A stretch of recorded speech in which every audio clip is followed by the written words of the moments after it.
Hey everyone, it's Mrs. Merrill. For those of you who do not know me, I am one of your 7th grade language arts teachers. I'm here today to read you Theseus and the Minotaur.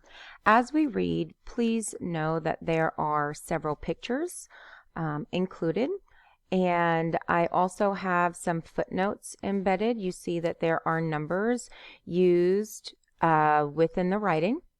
Okay, we will have vocabulary at the end. You will be able to use this document along with the comments that I include for your upcoming assignments. Okay, and here are your list of definitions that will be used throughout the reading. So let's get started. As I read, I'll be including comments over to the side, and you guys can use those during your assignments to help you and assist with answering questions and some writing pieces that you guys will have to complete. Okay, Theseus and the Minotaur. In ancient Greece, people told myths to explain the ways of the world. Myths often portrayed brave heroes and vicious monsters. The ancient Greeks also believed in powerful gods who watched over Earth and intervened when they saw fit. In this particular myth, a prince from Greece's capital city of Athens travels by sea to another city, Crete, in order to fight a monster. As you read, take notes on how Theseus's actions and characteristics help drive the plot.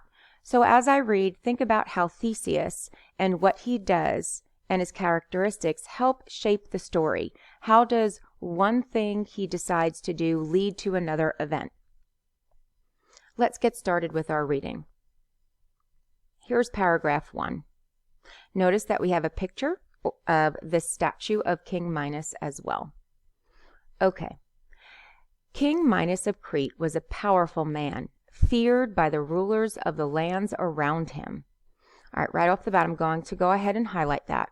If he is feared by the rulers of the lands around him, then he's probably not a really nice guy. He probably isn't liked, and he might use his powers in the wrong way. When he demanded goods or men for his great armies, they felt they had to agree. When he demanded they send tributes or gifts to honor him, they sent them without question. It was the only way they could stop him going to war with them. But his demands on Athens became too much for them to bear.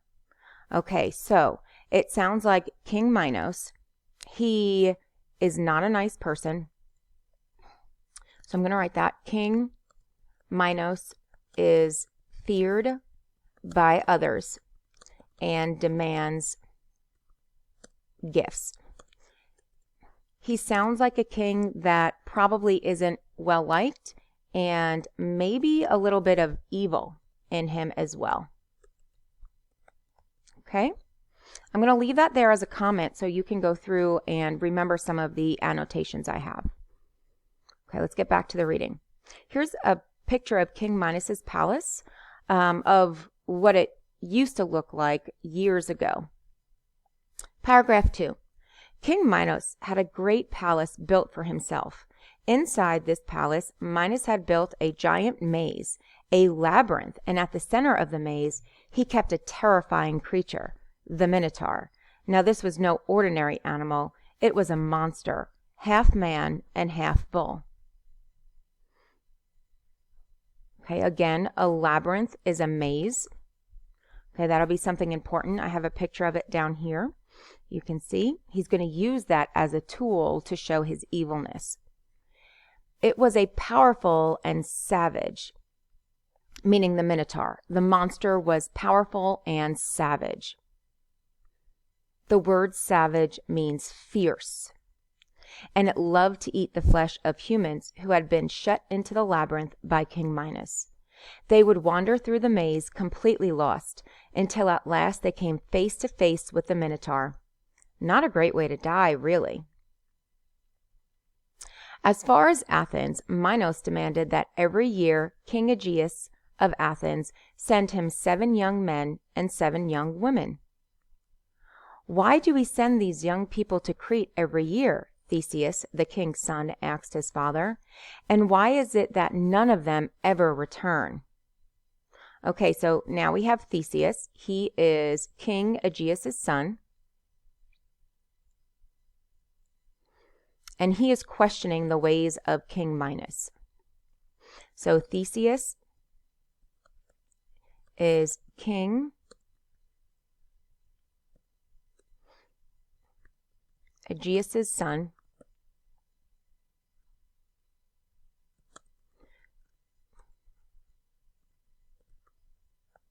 questions the ways of King Minos. Okay? Sorry for all the typing.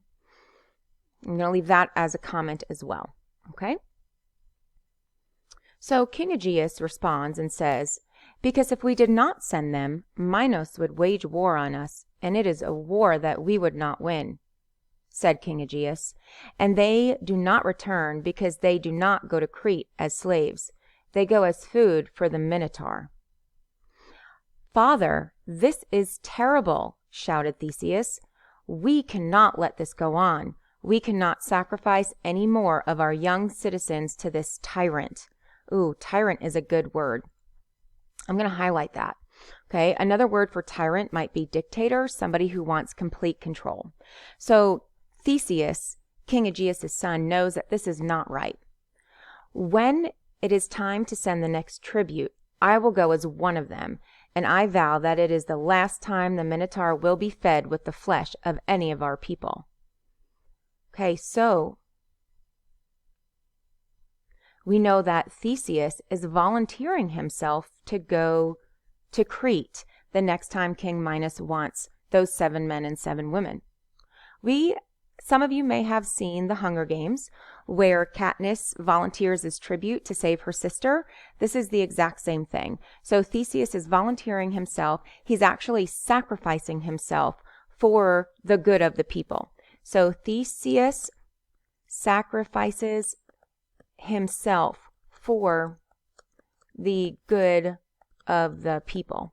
He doesn't want to see anybody else be sacrificed to the Minotaur, so he is giving up himself. Try as he might, father could not persuade him to change his mind. Aegeus reminded him that every year other young men had sworn to slay this terrible beast, and they had never been seen again. Theseus insisted that he understood the dangers, but would succeed. "I will return to you, father," cried Theseus, "as the ship left the harbor wall, and you will be proud of your son." Okay, so this right here, this is telling us a lot about Theseus. What can we say about Theseus? We can say that Theseus is brave and very courageous. He's putting himself on the line for the good of his people, or his father's people. "Then I wish you good luck, my son," cried his father. "I shall keep watch for you every day. If you are successful, take down these black sails and replace them with white ones. The way I will know you are coming home safe to me." So just in case you don't understand what the black and white sails are, when Theseus left his father to go to Crete, he had black sails on his ship. His father, King Aegeus, wants him to take down the black sails and put up the white ones upon his return. Remember, we've always talked about good and evil, light and dark, cold and warm, black and white. There's the 2 different sides. Okay, so white is going to show that he has won. As the ship docked in Crete, King Minos himself came down to inspect prisoners from Athens.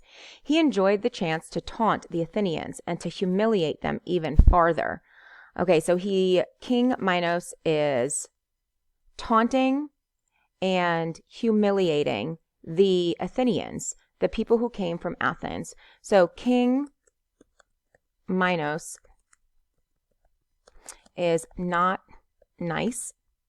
He is a villain, I would even say.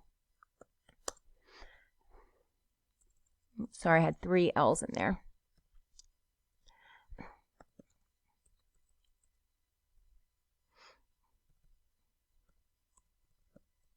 Okay. I'm going to leave that comment as well. Back to the reading. "Is this all your king has to offer this year?" he jeered. It's kind of like he's making fun of the prisoners that were sent to him.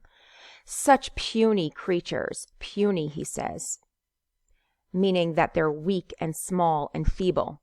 Hardly even a snack for the mighty creature within the labyrinth. Anyway, let's get on with it. I am not a hard-hearted man, so I will let you choose which one goes first into the Minotaur's den. Who is it to be? Theseus stepped forward. Okay, Theseus is putting himself out there.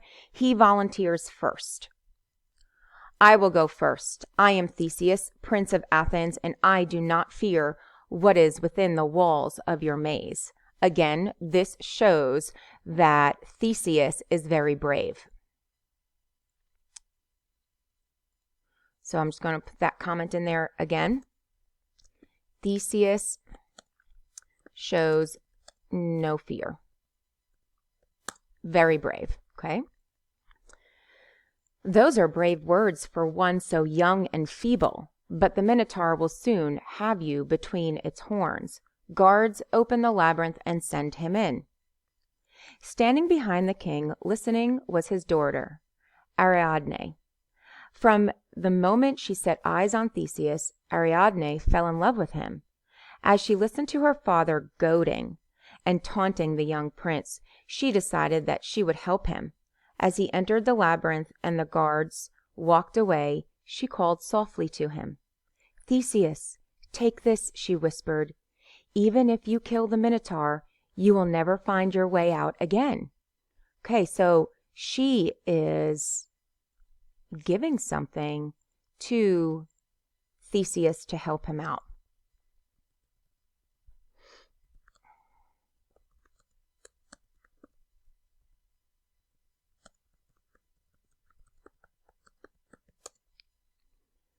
What did she give him?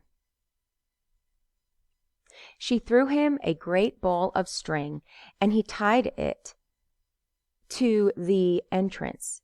So he tied one end of it to the entrance. So it's kind of going to be a guide for him. He smiled at her, turned, and began to make his way into the maze, the string playing out behind him as he went. Theseus walked carefully through the dark, foul-smelling passages of the labyrinth, expecting at any moment to come face to face with the creature. He did not have long to wait. Turning a corner with his hands held out in front of him, feeling his way, he suddenly touched what felt like a huge, bony horn.